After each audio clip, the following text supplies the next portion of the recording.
This is WURN 1040 AM, Miami, Florida, covering the Florida Keys to the Palm Beaches. Actualidad Radio, un idioma, todos los acentos, una sola señal. Una emisora de Actualidad Media Group. ¿Cuáles son los límites de la mente? ¿De qué es capaz un ser humano si logra alcanzar el máximo funcionamiento de su cerebro? ¿Es posible programarse para tener éxito? Fronteras de la Mente, con Agustín Acosta. Fronteras de la Mente. Solo aquí, en Actualidad Radio. Un idioma, todos los acentos, una sola señal. ¿Qué tal, amigos? Les saluda Agustín Acosta y les doy la bienvenida a este programa Fronteras de la Mente. Gracias por mandar tantos mensajes positivos, por pedir que repitamos el programa, por escucharlo a veces a través de la internet y por los comentarios que nos hacen llegar vía telefónica o a través de mensajes de texto. Han sido ustedes muy generosos en la fidelidad y en la sintonía que nos han dado en los varios meses que llevamos realizando Fronteras de la Mente durante el fin de semana por Actualidad 1040 AM. La semana pasada les prometí que hoy íbamos a tener un invitado. Desafortunadamente, cuestiones ajenas a nuestra voluntad y a la suya no han permitido que él estuviera con nosotros, pero garantizamos que la semana próxima estará por acá para continuar hablándonos un poco del tema que iniciamos el fin de semana anterior. Desde que salió Fronteras de la Mente al aire, nuestro enfoque ha sido tratar los temas relacionados a la conciencia, a la inteligencia, a la mente, al cerebro, al comportamiento humano y a todo lo que tiene que ver con la capacidad neurocognitiva del ser humano, pero también de la conciencia y de su interconexión con aquellas regiones del universo que no vemos, pero donde para los creyentes creemos que radica la verdadera inteligencia universal.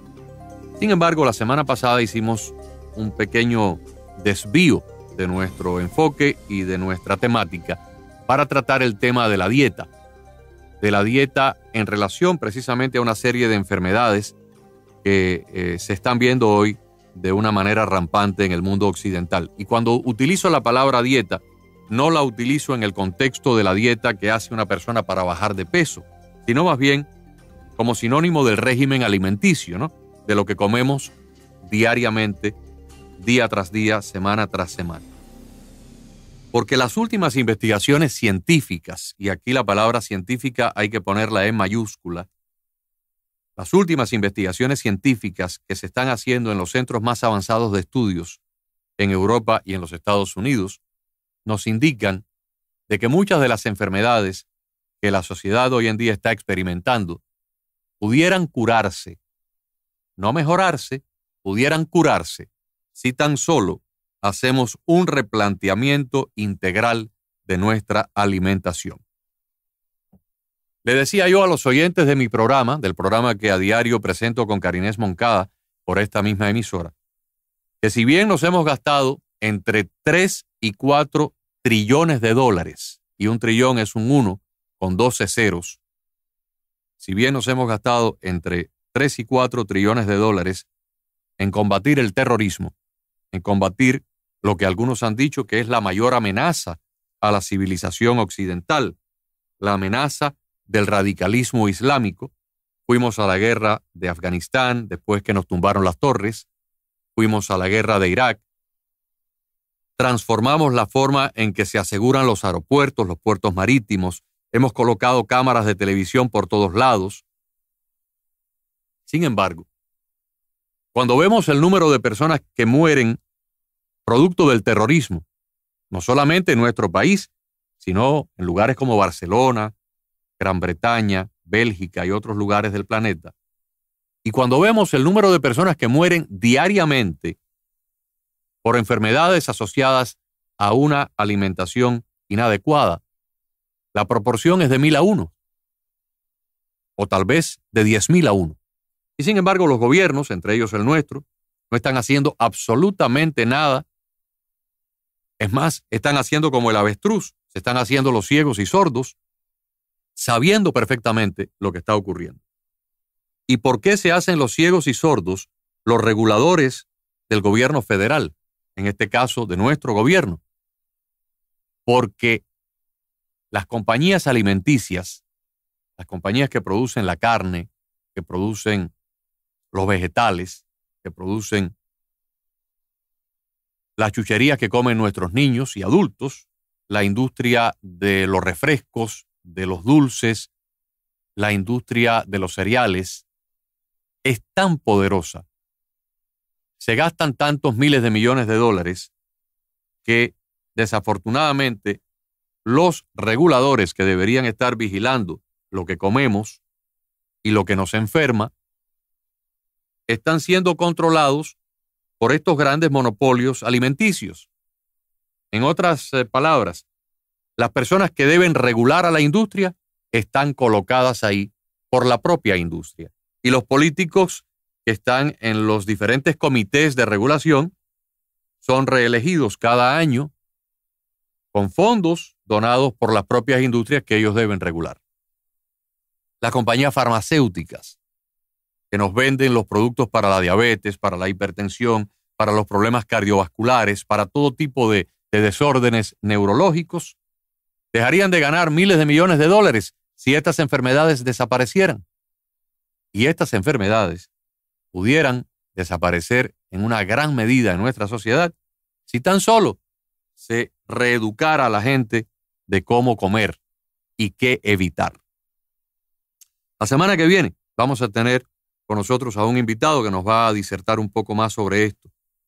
Y yo les hablaba la semana pasada de una serie de documentales que mi familia y yo hemos visto a través de la internet, a través de Netflix, a través de YouTube, donde científicos, no charlatanes, no chamanes ni adivinadores, científicos de diferentes disciplinas, cardiólogos, endocrinólogos, oncólogos, neurólogos, cirujanos, han comenzado a revelar estas nuevas verdades de que si usted modifica lo que entra por su boca, va a poder modificar todo lo que está asociado a su organismo. Y en algunos de estos documentales se muestran experimentos que se han hecho con pacientes humanos, donde personas que eran diabéticos y se tenían que inyectar insulina varias veces al día, han dejado de ser diabéticos. Personas que tenían tumores cancerosos se han curado simplemente con una transformación radical de su régimen alimenticio. Hoy les quiero hablar de un científico americano contemporáneo, tal vez aquellos que ven la cadena de televisión PBS, que por aquí por el sur de Florida se capta por el canal 2 de televisión, lo han visto. Él es un psiquiatra, autor de 10 libros que se han convertido cada uno de ellos en bestsellers, y una persona que ha podido examinar el cerebro de más de 100,000 pacientes en los últimos 25 años. Su nombre es Daniel Amen. En inglés se pronuncia Amen, pero en español se pronunciaría amén, al igual que la palabra que decimos en la misa después de una oración, amén, así mismo, A-M-E-N, Daniel Amen. Este señor es el pionero mundial de los estudios del cerebro a través de imágenes. Y él mismo nos dice que la psiquiatría es la única especialidad donde receta una medicina sin ver el órgano que está enfermo. Porque el cardiólogo, antes de mandar una medicina, va a hacer un sonograma del corazón para ver qué es lo que hay enfermo en el corazón, si hay una válvula, si hay un problema de una arteria tupida. Todo eso se hace hoy en día a través de imágenes. La persona que es especialista en ortopedia, el ortopédico, va a hacer una radiografía antes de ordenar algún tipo de tratamiento para un hueso o para una articulación.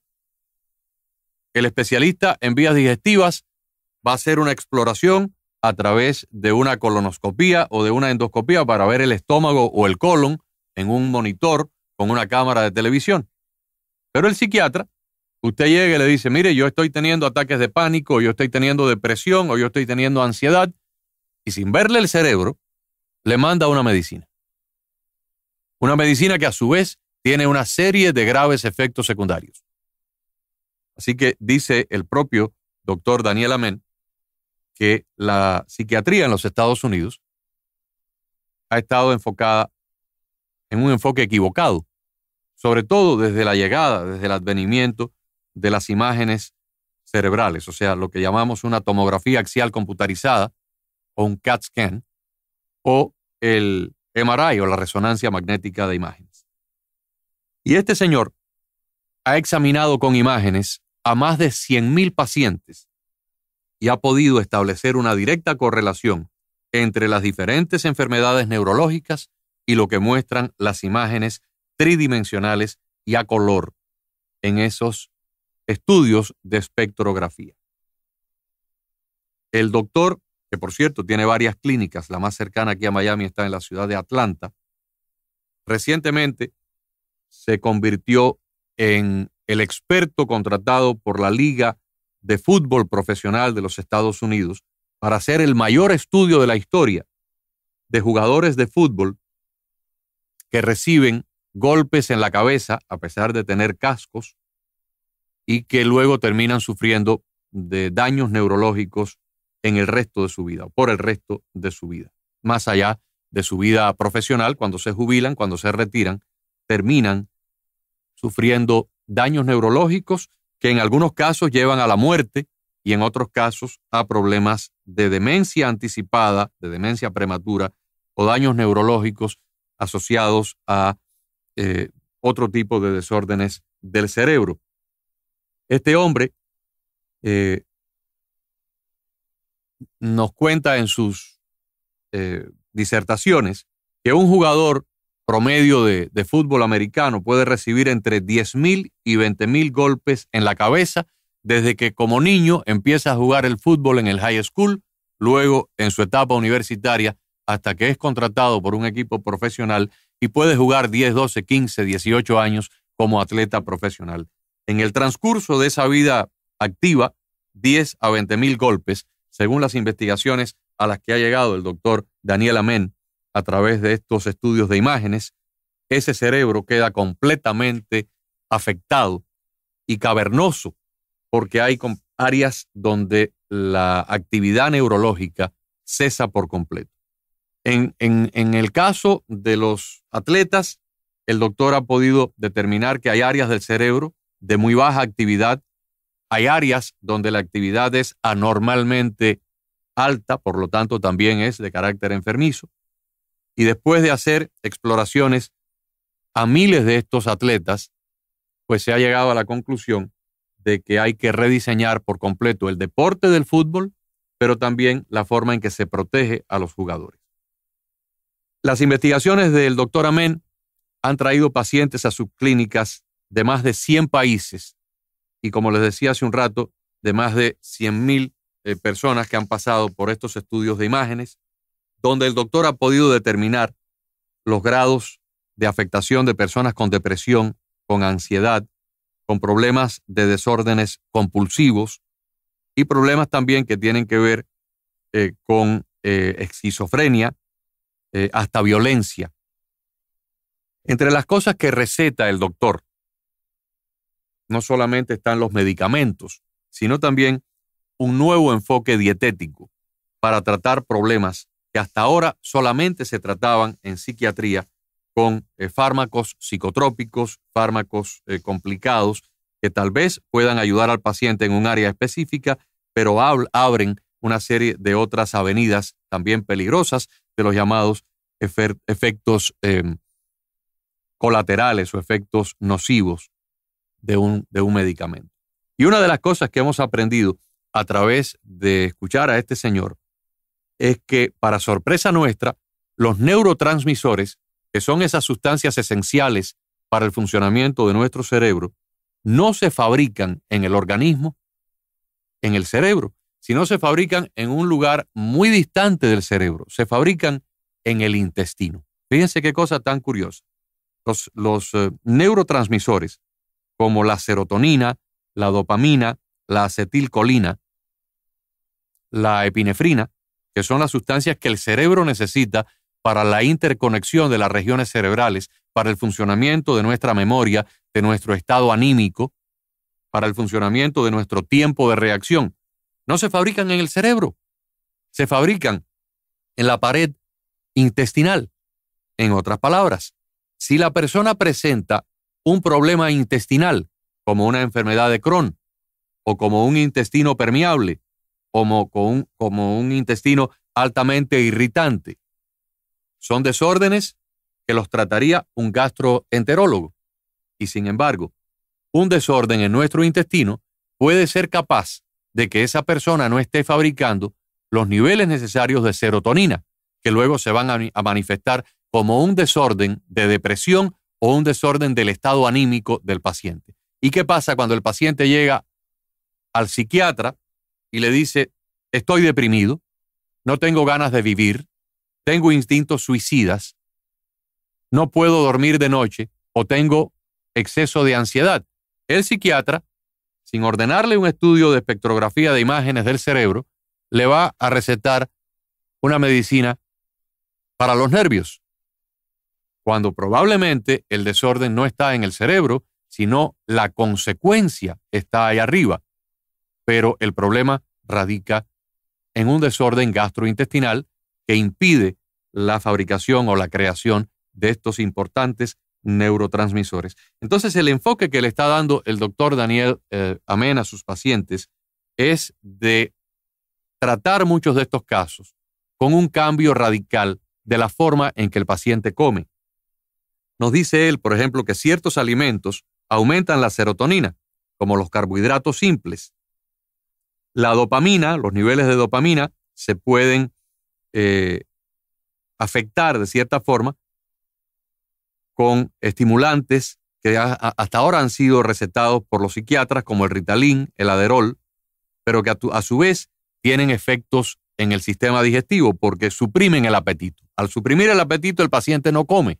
Y si el paciente no come, pues entonces caemos en un círculo vicioso al haber desórdenes gastrointestinales que afectan la digestión y que afectan la absorción de estos nutrientes en el tracto intestinal, pues entonces tampoco se producen los niveles adecuados de neurotransmisores que luego terminan afectando y agravando las afecciones en el cerebro. Otro factor alimenticio de gran importancia son los probióticos, nos dice el doctor Daniel Amen, idealmente en forma de alimentos tradicionales fermentados. Según el doctor, tanto como el 95% de la serotonina que el cuerpo necesita se produce en el intestino, por lo que las estrategias diseñadas para optimizar la producción intestinal de serotonina podrían claramente ser idóneas para, a su vez, optimizar la salud mental. Se ha desarrollado en esta nueva rama de la psiquiatría una verdadera pasión por enseñarle a la gente a aumentar masivamente la cantidad de alimentos fermentados que se comen, vegetales fermentados específicamente, los yogures, con el fin precisamente de reponer la flora bacterial en el intestino, que a su vez es la responsable de la producción de serotonina. Dice el doctor Amen que si una persona tiene un intestino permeable o un crecimiento excesivo de malas bacterias intestinales, significa que no está produciendo serotonina u otros neurotransmisores necesarios para el verdadero equilibrio cerebral. En los últimos 7 u 8 años, los estudios han establecido la conexión entre la salud física y la salud emocional. Si nos enfocamos en las especies que tienen cualidades específicas que apoyan la salud cerebral, por ejemplo, el azafrán, su interacción con el estado de ánimo, la canela, que es un afrodisíaco natural, que también ayuda a equilibrar el azúcar en la sangre y ayuda a que las personas se puedan concentrar, el orégano y el romero, que han demostrado aumentar el flujo sanguíneo en el cerebro, el jengibre, que también es un precursor de la hormona testosterona. En sus libros, sobre todo en el más vendido de todos, que se llama o se titula Use Your Brain to Change Your Age, utilice su cerebro para modificar su edad, el doctor explica precisamente cómo la disminución del flujo sanguíneo en el cerebro puede causar una serie de desórdenes que luego los médicos tratan de enfocar con medicinas psicotrópicas, cuando realmente lo único que tendrían que hacer es mejorar el flujo sanguíneo a través de un nuevo enfoque alimenticio. En realidad, podemos probar que se puede mejorar el cerebro a través del escaneo de imágenes que se hacen y luego recomendar un nuevo régimen alimenticio a los pacientes que inmediatamente empiezan a demostrar una nueva actividad cerebral, y en las próximas imágenes que se toman o en los próximos estudios se comienza ya a ver entonces la mejoría causada precisamente por esta nueva alimentación. Otra cosa que alerta mucho el doctor es el uso indiscriminado de antibióticos. Desafortunadamente, las personas que somos de la cultura latina somos muy dados a utilizar antibióticos que le han sobrado a alguien que conocemos. A una tía nuestra le mandaron un antibiótico para la garganta, se curó, le sobraron 5 o 6 píldoras y en la menor oportunidad que tenemos un dolor de garganta, la tía nos dice, mira, tómate esto que a mí me fue muy bien. Y nos tomamos esas 5 o 6 pastillas de un antibiótico, por ejemplo, como el Cipro. Bueno, ni ese antibiótico a lo mejor es el idóneo, el correcto para el problema que tenemos, o tal vez la cantidad de pastillas que nos da la tía no es suficiente. Pero ¿qué es lo que pasa? Esas bacterias llegan a un nivel de inmunización. La próxima vez que tengamos que tomar el antibiótico realmente recetado por un médico, de nada nos va a servir porque ya nuestro organismo se ha hecho inmune a ese tipo de antibiótico. Pero en el tiempo intermedio, ese antibiótico que terminó en nuestro sistema digestivo termina destruyendo la flora bacteriana de nuestra de nuestra digestión, que es la que interactúa con nuestra alimentación, que es la que nos ayuda a la absorción de esos nutrientes a través de la alimentación, pero que es fundamental también en la producción de los neurotransmisores que luego va a necesitar nuestro cerebro. Así que estos elementos tóxicos asociados a la alimentación, el exceso de antibióticos, aquellos antibióticos que nos comemos sin nosotros darnos cuenta porque fueron utilizados para la crianza de los pollos, de los cerdos, de las aves, del ganado vacuno o inclusive de los pescados que se crían en estanques artificiales. Estos antibióticos que se le da a los pollos en las granjas, a las vacas en sus criaderos, pasan entonces a la carne o a la leche y luego terminan en nuestro organismo. Y los pesticidas con que se fumigan ciertos cultivos, ciertos tomates, ciertos cultivos de lechuga, precisamente para hacerlos inmunes a las plagas, luego terminan en nuestra cadena alimenticia y a su vez afectan la flora bacterial de nuestro sistema gastrointestinal. Y según el doctor Amen y también según muchos otros doctores que han participado en estas últimas investigaciones, están causando gravísimos problemas a la población, sobre todo en Occidente y aquí en los Estados Unidos. Por eso es que tenemos niveles de obesidad que superan el 50% de la población. 1 de cada 2 personas es obesa y terminará pronto con problemas de hipertensión, con problemas de diabetes, con problemas renales. La 1/4 parte de las mujeres menores de 30 años está utilizando antidepresivos. Los niveles de hipertensión afectan a casi un 40% de la población en los Estados Unidos. 1 de cada 90 niños que nace va a ser autista. Y mucha gente se pregunta qué podemos hacer para evitarlo. Nos estamos gastando trillones de dólares en los cuidados de salud de una serie de personas que no están siendo curadas por nuestro sistema médico, sino simplemente se convierten en pacientes consumidores de medicamentos, consumidores de estudios médicos, pacientes que frecuentemente tienen que regresar al médico, visitar a los especialistas, visitar a las farmacias y consumir mensualmente una serie de medicinas cuando apenas tienen 35, 40 o 45 años de edad y no se suponen que estén tan enfermos. Se podrían curar perfectamente con un nuevo enfoque de la forma en que se alimenta a la población en los Estados Unidos. Yo les exhorto a aquellos que hablan inglés que lean estos libros, que busquen estos documentales a través de la internet. El doctor Amen puede ser de gran utilidad. Recuerden el nombre Daniel Amen. Por supuesto que los documentales que hemos visto hasta este momento están todos en idioma inglés. Ojalá que alguien algún día decida traducirlos a nuestro idioma castellano para que otras personas que no hablan el inglés puedan también enterarse. Los libros, es posible que algunos de ellos ya hayan sido traducidos al español, no lo sé, pero si ustedes entran en Amazon o en algunos de los lugares que se compran libros por la internet, pueden poner el nombre de él y ver si hay alguna publicación en idioma castellano. Es realmente importante que estemos al tanto de todo esto, no solamente por nuestra propia persona, sino también por las personas de nuestra familia, sobre todo nuestros niños, nuestros nietos, nuestros sobrinos, para que puedan vivir en un mundo más saludable, menos contaminado y ser menos propensos a enfermedades, a las enfermedades modernas que están afectando a nuestra sociedad. Así que los dejo con esta inquietud. La semana que viene vamos a tener ya a un invitado acá que nos va a hablar un poquito más sobre esto, y de esa forma cerraremos el ciclo dedicado de 3 programas, el de hoy, el de la semana pasada y el próximo futuro, a lo que tiene que ver con dietética, nutrición y problemas de la salud, y luego volveremos de ahí en adelante a las cosas habituales que tratamos en Fronteras de la Mente. Entonces me despido de ustedes deseándoles una feliz semana e invitándolos a continuar en sintonía de Actualidad 1040 AM. Fronteras de la Mente con Agustín Acosta. Fronteras de la Mente.